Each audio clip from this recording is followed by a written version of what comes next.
All right, so last video, I believe, for the class hypothesis test and confidence interval for differences between two population proportions. Okay, so there's only a couple of things that change here. The four steps of the hypothesis test remain the same. What's very important is, in this case, we're talking about two samples. So let's go through this example and I'll show you what you need to know. All right, this is just an example from a book I had a long time ago, a sample of 100 Americans who did not attend college. 37 say they believe in extraterrestrials. Another sample of 100 Americans who did attend college, 47 said they believe in extraterrestrials. So the question is, does this indicate that the proportion of people who attended college who believe in ETs is higher than the proportion who did not attend college? So just by way of defining terms, remember when we're dealing with proportions, it's nice we always use a z-test statistic, and confidence intervals, we always use z-criticals. We don't have to worry about the t-distribution as we do when we're talking about sample means. So here, the conditions for our test to be valid, to use the standard normal distribution, first we have to deal with this pooled estimate. Okay, so from sample one, we're going to call sample one the people who did not attend college. 37 out of 100 said they believe in extraterrestrials, so 0.37 out of 100. People who attended college, 47 out of 100, so we get 0.47. Same sample size, 100. Doesn't have to be the same sample size, can be two different sample sizes. In this case, they happen to be the same sample size. So the pooled estimate is the total of those, what we're going to think of the binomial distribution, successes, right? We're going to call a success here believing in extraterrestrials. So 37 in sample one, 47 in sample two. That's the numerator of the pooled estimate, and the sum of the two sample sizes is the denominator. And you get that ratio, and it comes out to be 0.42.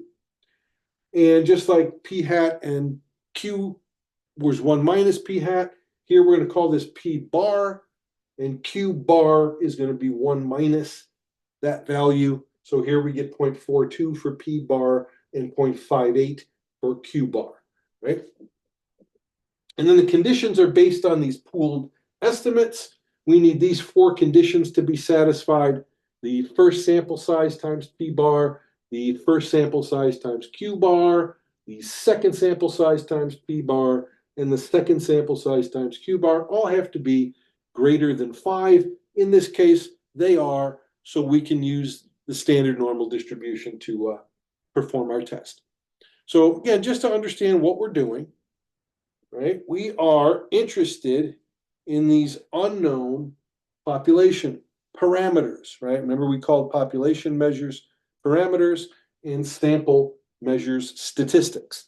So we don't know what these are, right? We don't know the unknown population proportion of Americans who did not attend, who believe, and the unknown population proportion of Americans who did attend college and believe in ETs.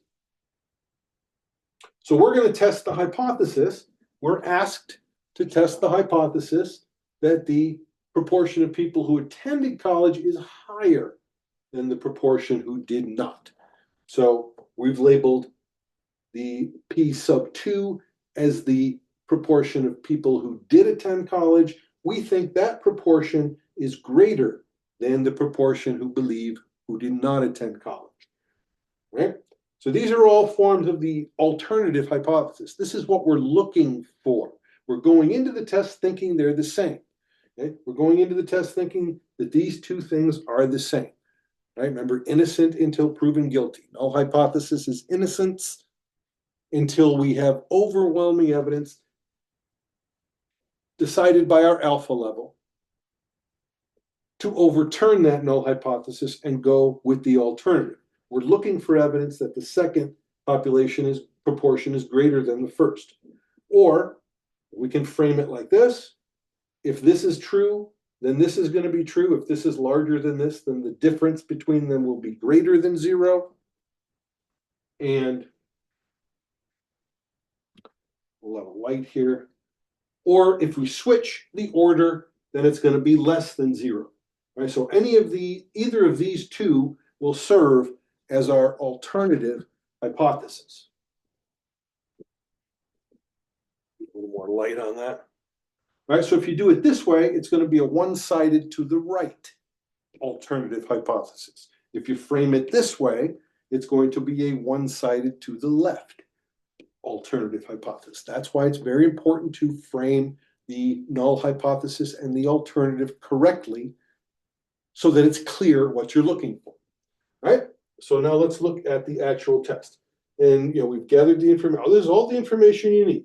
You just need the sample proportion from population 1 and the sample size and the sample proportion from population 2 and the sample size from that one. That's all we need to perform the test.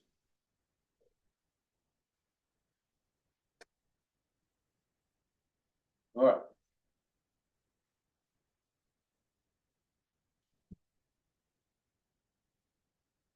All right, so just gathered the information from sample 1. We do not know what the population proportion is. We took a sample. We got a sample proportion out of 100. We do not know what the population 2 proportion is. We took a sample. We got a sample proportion out of this many people. We pooled the estimate, and we got our pooled estimate and our Q bar, meaning 1 minus that pooled estimate. And that's all the information we need to perform the test.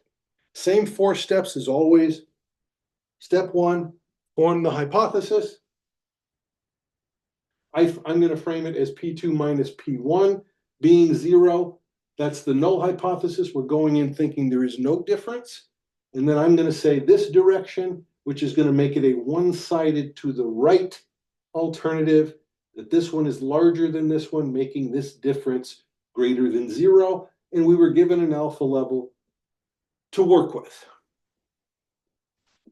Remember, the alpha level is the probability of making a type 1 error, where we reject the null even though it's true. Right? That's the level we want, 0.01. All right, so that's step 1. Step 2, we form always, again, when we're talking about proportions, a z-test statistic. So we know the form of the test statistic is the difference between the sample proportions minus the hypothesized difference. The hypothesized difference is 0 for the populations. We have a sample proportion difference here. And now what's really important to notice here is the difference between this expression, which we have called the standard error of the sampling distribution of, in this case, the difference between the 2 sample proportions. Notice here when we're performing the hypothesis test, we're using the P bar and the Q bar here and here over the first sample size and over the second sample size. But over when we do a confidence interval, which we'll do in a minute, we use P hat and Q hat, all right, from the first sample, and P2 hat and Q2 hat from the second sample for the confidence interval. We'll get to that, but that's a very important difference. When you're performing a hypothesis test, for the difference between 2 population proportions, you're going to use this as your standard error in the denominator of your z-test statistic. But you're going to use this as your standard error when you're forming a confidence interval for the difference between 2 proportions. So back to the step 2, we form this ratio, we see the difference between the sample proportions, and we plug in the values here, P bar, Q bar, from what we have up here, over here. If you add these 2 fractions together, you should get a number close to this. If you take the square root of that number, round it to 4 decimals, you should get this number. When you perform this division, you should get a z-test statistic of 1.43. So remember what that says. That says if our null hypothesis is true, which would make the zero the center of the sampling distribution of the difference between the two sample proportions that we take from those populations of size 100 an infinite number of times, we would get our value of 0.10, the difference between the two proportions. That's 1.43 standard deviations to the right of the sampling distribution if this was true. Well, what is the probability of that? That's step 3, right? So step 3 gives us the probability of finding a z 1.43 standard deviations to the right of center if this is true or more. So now it's just a z probability. We know how to find those. We look those up in our table. We use either the complement method or the symmetry method. I'm using the symmetry method here. The probability that z is greater than this number is the same as being less than the negative of that number. We look that up in the table and we get our p-value. This tells us the probability of getting something as extreme as what we found in the difference between our two sample proportions if this was actually true.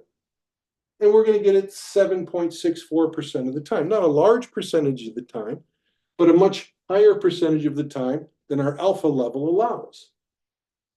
Only if this number is less than this number do we say we have enough evidence to change our mind. Here, this number is clearly greater than our alpha level, so we do not reject the null hypothesis. We do not have evidence to suggest that the proportion who attended college and believe in ETs is higher than the proportion who did not attend, right? 4 steps, always 4 steps. Form the question with the null and alternative hypotheses. Find the test statistic using the data from the samples. Come up with your z test statistic. Find the p-value, the probability of finding something as extreme or more extreme than what we found in our data. Compare that to your alpha level and make a conclusion. Same 4 steps as always. Now, we also want to look at how to form a confidence interval for the difference between two population proportions. And this is the form of that confidence interval here. All right? So we want a 99% confidence interval for the difference between those two unknown population proportions that we had written on the other side of the board. And just like before, the center of our interval will be the estimate we get from our sample, right? We get our sample proportions. We take the difference between those sample proportions. That's the center of our confidence interval. And we move out in both directions our margin of error. And our margin of error is z critical, that many standard errors of the sampling distribution of the difference between those sample proportions. And again, p hat, q hat 1 over the first sample size here, p hat 2, q hat 2 over the second sample size here. Again, different than when you're doing your z statistic.